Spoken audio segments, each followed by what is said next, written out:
Hey, welcome back. I know you want to learn more about mass communication. Let's look at that definition of what constitutes mass communication. Who is the communicator? Now remember we said it has to be a collective body. There usually is not going to be a single person in charge of everything in terms of the TV program, in terms of the radio, but let's get a little bit into that. So a collective body means a group of people who would be responsible for the production of that TV program, that news bulletin, that film, that newspaper, the website maybe, and so on. An example of this is the people would be director, designer, the camera crew. It can't just be one person in charge of the whole show.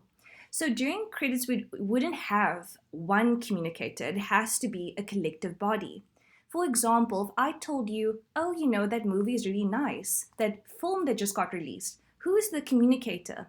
You might say, the communicator is the actor, the main actor, the main actress. No, Susan, it has to be the director. But what about the scriptwriter, the person who made the script for everybody? What about the producer? What about the investor who invested in the show, for example? Therefore, we say that it can't be one person in charge of everything. It has to be a collective body or group of people responsible for that production of the media content. But then what happens when something goes wrong and we don't pinpoint that, oh, you can just go to that person. You have to go to everybody. Therefore, who's responsible for policy? The next section before we move on to is newspapers, which is that because it's the same thing besides television, where we have a group of people doing everything, such as editors, managers, an intern, a journalist, they must adhere then to a code of conduct and the newspaper's values and ideologies. If we can't pinpoint a single communicator, then what happens when something goes wrong? Therefore, there is going to be implications about who's responsible for objectivity in news comment, liability and other matters can arise. For example, in SABC, that is a whole collective body, who gets the blame when something goes wrong there? Thus, all individual journalists will probably be at risk and being labeled as government agents in that sense when something goes wrong, if they are a mouthpiece of the government. It's difficult to credit the real communicator in film, television, and radio. Who would be the real communicator there, the single communicator? There wouldn't be. There has to be a collective body. And because of this, the difficulty of identifying a single communicator means there will be consequences for regulation of mass communication and responsibilities. Mass communication and the media coverage finds it very difficult to find a single communicator who could take responsibility for any sort of regulation that might happen. Okay, do we understand single communicator? Can we move on? What do we mean by medium? The medium can be radio, television, newspapers, film and magazines, or the internet. It's anything of a technical nature that will be involved in the production and distribution of those technologies and the message. However, it does require an audience. So the technology needs to be received by an audience. And in terms of what exactly is that technical nature, it can be a television show, or at least the TV. It can be a radio set. It can be this sort of the computer and so on. And the problem that comes with this is the access component, but we'll get to that in a bit.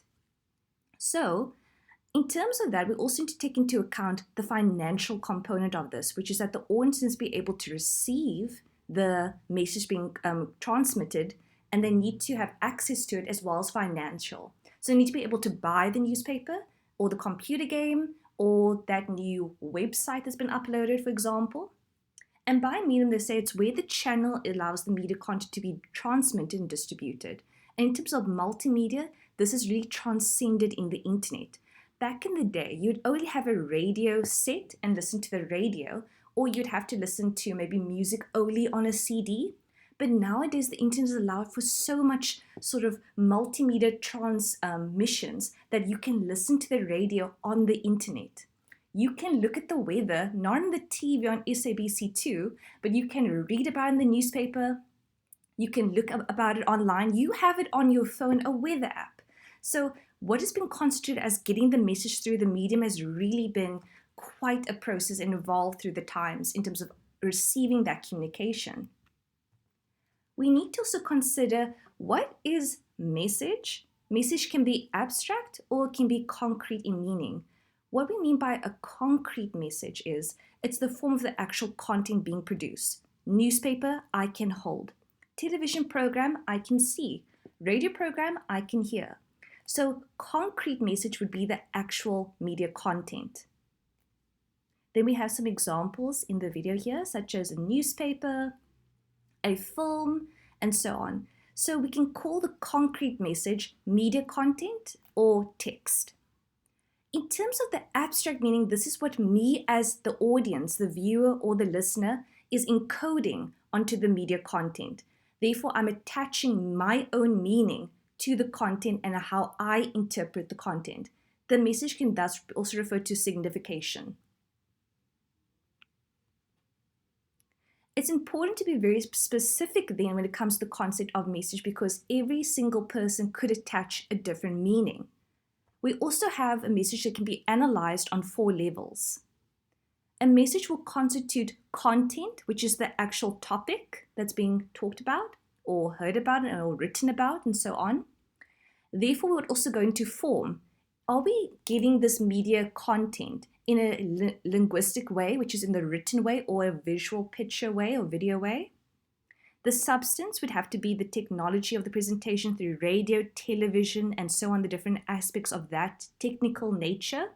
Or the meaning is the last one, which is the literal meaning or the connotative meaning that I, as an audience, can derive from the media content. Next, we have audience. We are the audience, we are the listeners, the viewers, and the readers. And in that case, we're also going to be heterogeneous. We can't all be the same. We're not all women, we're not all men, we're not all children, or don't all have the same age or so on, or same culture.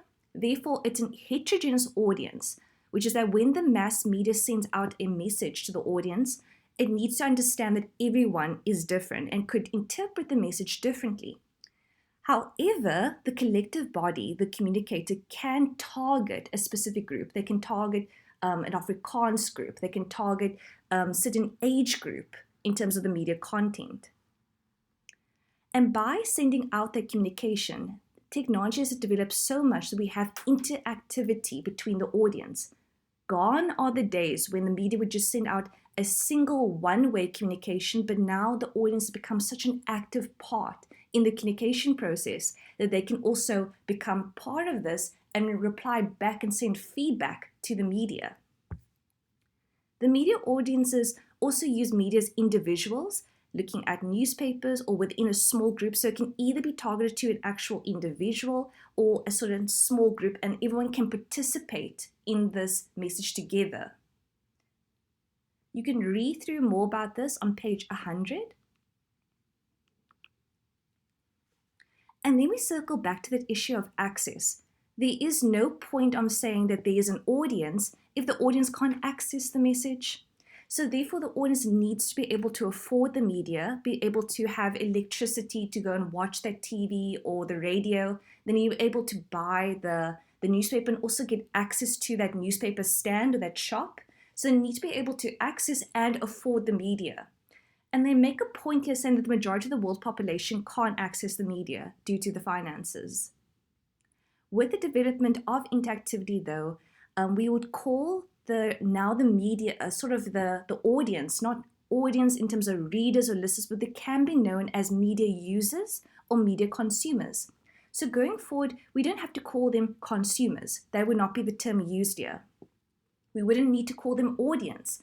I'd like to call and allow you to also call, in terms of our textbook, that consumers should be media users or media as consumers or media consumers. And what we are consuming is text, or it could also be known as media content. But it's very important to mention in this section that there is no media if there's no audience. And lastly, what do we mean by communication? Communication, once again, is that there needs to be mutual understanding and a two-way process. If it's one-way communication, we would liken this to Laswell's model of communication, meaning that the media just sends out whatever they want, and that'd be a form of sort of propaganda, just sending one sort of way, and then the audience just needs to receive that message. But nowadays, there is that two-way, which is that we can have feedback as well, and the audience can participate in the process. So in this case, we can say that, let's just say that you are listening to the radio, so you're getting that communication that one way at that point. But now you want to call in and make a comment on the radio station.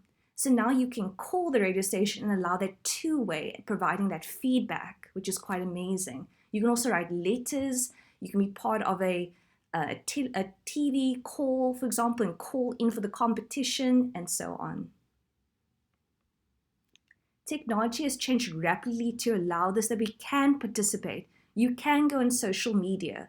You can write something to a newspaper or participate on a blog. It's allowing that interactivity and the continuous feedback to be allowed to be part of a newspaper online or debate. The fact that you can go online and be a troll on a website is allowing that two-way feedback.